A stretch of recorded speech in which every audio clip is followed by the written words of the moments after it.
Welcome to New Wine Church, and welcome to the end of this sermon series, a sermon series on prayer. This week's sermon is based out of Philippians 4:4-7, and is titled Pulled Apart, Pulled Together. Let me just tell you that this is going to be a pretty vulnerable sermon for me. One of our values here at New Wine is vulnerability and truth-telling. So that's what you'll get from me in my story today. Sometimes in life we have moments that are absolutely life-changing. And sometimes we have seasons that are life-changing. They go beyond this moment. They turn into days and weeks, months, or years. Maybe when you look back on these life-changing experiences for you, it's just one great big amalgamated life-changing experience. I don't know if the transforming experience that comes to mind for you is altogether positive or negative. But I know that for me, sometimes the positive experience comes by way of negativity first. So let me tell you a little bit about my story. That I've not always been true to myself. I've not always been who I desire to be, and I've not always been who God created me to be. I've worn different hats and clothes that were like meant for other people and not quite the right fit. And I kept trying to squeeze into them anyways to make it work, no matter how uncomfortable or forced it was, because I just thought that's what I needed to do. The more I tried to make these outfits work or pull off some persona, the more unhappy and dissatisfied I was with myself. Maybe you can relate. So 9 years ago, I was in a pretty rough place. 9 years ago, I was really trying to be something. I was trying to do it all. I was trying to fit a mold of pastor that wasn't meant for me. I was in the middle of an unusually difficult season that I allowed to turn me into an unhealthy version of myself. You're likely already aware of this, but pastors can have ego issues too. So I was overworking, believing first that my job and my work, what I could produce, was a direct reflection of who I was as a person. And that's a misdirected worth for sure. I was a full-time youth and children's pastor, finishing up seminary courses, committed to 20 hours a week to a chaplaincy program in a hospital, which I needed to complete for school. We just welcomed our second child into the world, and we were in the beginning stages of planting a church. So I'd go to the church from 6 a.m. to 2 p.m., go to the hospital 2:30 to 5:30 most days, come home, eat, hang out with my family, hang out with my wife, and then from 10 to midnight, I would do my schoolwork and start it all over again. So I was a total maniac. I was losing it, and by it, I mean my sense of self, my mind, my focus, my direction, and definitely my cool. I was angry and irritable, unhealthy, and my escape was more work, since that's where I was believing that my worth came from. And I was a present but absent father, and I was a mess. This morning, I'm going to use the translation of the Message translation and the NIV of Philippians 4:4-7, so if you're following along in your Bible. Verse 4 reads like this: "Celebrate God all day, every day, and I mean revel in Him." Well, from the place I just described to you, this verse was completely lost on me. The Greek translation of the word rejoice here is to experience and delight in God's grace. What's that? I mean, at that time, I had no idea. I was so consumed with myself and my false sense of worth that I didn't even realize that was a thing I could actually be experiencing. I was admittedly callous to the idea of God's grace for myself. I was busy doing the Lord's work. I didn't have time for the Lord's grace for me. And doesn't that sound insane? It does not sound like a very faithful or fruitful place to minister from. Verse 5 reads, "Let your gentleness be evident to all, the Lord is near." Or make it as clear as day. Make it as clear as you can to everyone you meet that you're on their side, working with them and not against them. In other words, life's too short to miss out on God's grace. The kind of grace that fosters and grows the God-given spirit of gentleness inside us. Come to know that those whose gentleness is most evident are the ones who have been through it and they've experienced God's grace all the more. Because gentleness belongs to those who are the acceptors, not the blamers. And I was a blamer. I often hid my frustrations under the guise of righteous anger when it was really just my frustrated and tired self showing a really sour side. This did not help me be a better husband or father. I was impatient, distracted, and exhausted.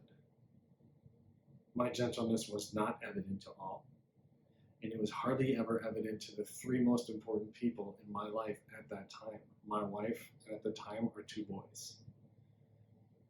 Embarrassingly, not a lot of compassion, gentleness, spirit of peace, or vulnerability within me. I think I hid that pretty well from people, but I don't really know for sure. The truth is, I think I was riddled with anxiety. So let's read verse 6, which says, "Do not be anxious about anything. Don't fret or worry, and instead of worrying, pray. Let petitions and praises shape your worries into prayers, letting God know your concerns." What do you think I did that? And the Greek word for anxiety here is translated as to be drawn in different directions, divided into parts, pulled apart, which is a really good description of where and how I was. And that anxiety fed an insatiable insecurity. And it came to a head for me during and in the months after the plans for the church we were beginning to plant came apart.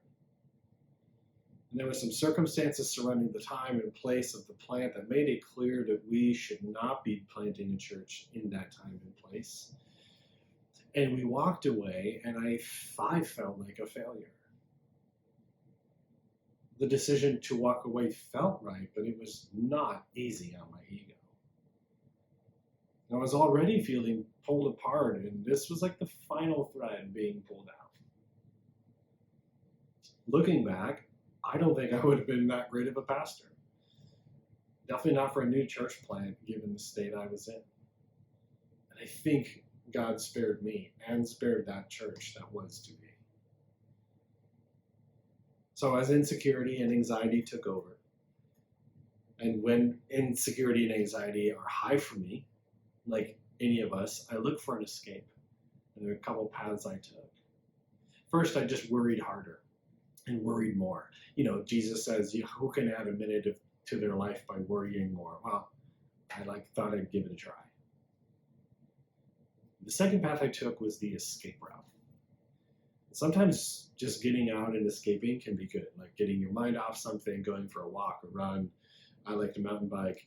Whatever helps you just step back, decompress, relieve the tension, get some perspective. Sometimes the escape route becomes the road to addiction. My addiction was more work and just binge watching TV. I just wanted to spend hours of my day filling it up with distractions so I wouldn't have the time or brain space to deal with what was really eating away at me.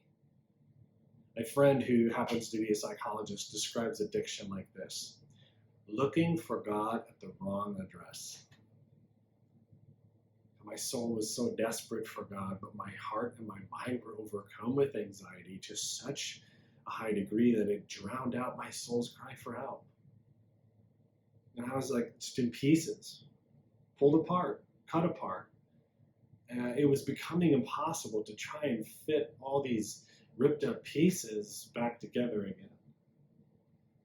They were like holes, jagged pieces, and that didn't look like they ever belonged together in the first place. These pieces were scattered everywhere. And it was overwhelming just to look at them lying there in my life. But thankfully, by the grace of God, through a friend, I was introduced to the practice of centering prayer. So during that particular season of Lent, Bethany and I began going to centering prayer groups at different times in different parts of the city. So for me, once a week, I'd wake up at 5 in the morning, drive out to St. Jane House in North Minneapolis to sit with strangers in centering prayer. I was lacking all sense of direction, and my spirit was weary, and I needed healing. I didn't have any answers. I just showed up. I had no idea what I was getting into, nor how badly I needed this. It was time for me to let the pieces of my life fall and land where they may. To make no attempt to really just pick them up and try and make sense of them, but in vulnerability and humility, let them lay there, scattered before God, and allow God to start the work of healing in me. Centering prayer is just sitting with God, listening to God, letting yourself be loved by God, and accepting God's grace for you. St. Teresa explains centering prayer like this. She says, it's, in my opinion, nothing else than a close sharing between friends, taking time frequently to be alone with the one who we know loves us. This prayer seeks God whom my soul loves. And that's exactly what I needed. In centering prayer, it's just this time of silent prayer, no agenda, no list, just sitting with God and letting God love me. That's the healing my soul needed. It felt so good to finally give into it. And through that season, God healed my heart, my spirit, and my view of myself. I could love myself again because I knew I was loved by God. I was able to let go and let God begin a new work in me. Verse 7, the last one, reads, before you know it, a sense of God's wholeness, everything coming together for good, will come and settle you down. It's wonderful what happens when Christ displaces worry at the center of your life. Peace of God, the shalom of God, the wholeness and restoration of God, which I so desperately needed, came like a welcome flood. This peace the Apostle Paul speaks to is understood in the Greek like this: when all your essential parts are joined together. It's from scattered pieces and broken off fragments all over the place. When you feel pulled apart and then you let God begin to pull these pieces together instead of you, you can experience and delight in the grace of God.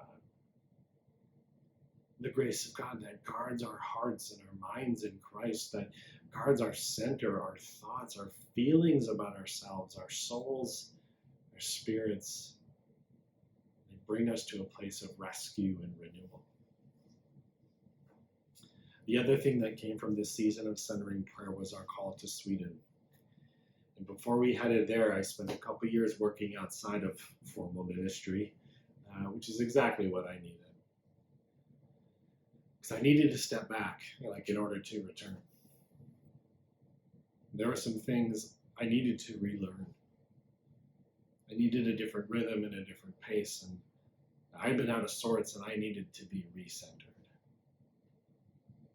And our time in Sweden and our ministry there was filled with great things, like great friendships and good challenges, joy and pain, and good ministry, and a completely different and much needed experience and perspective for me.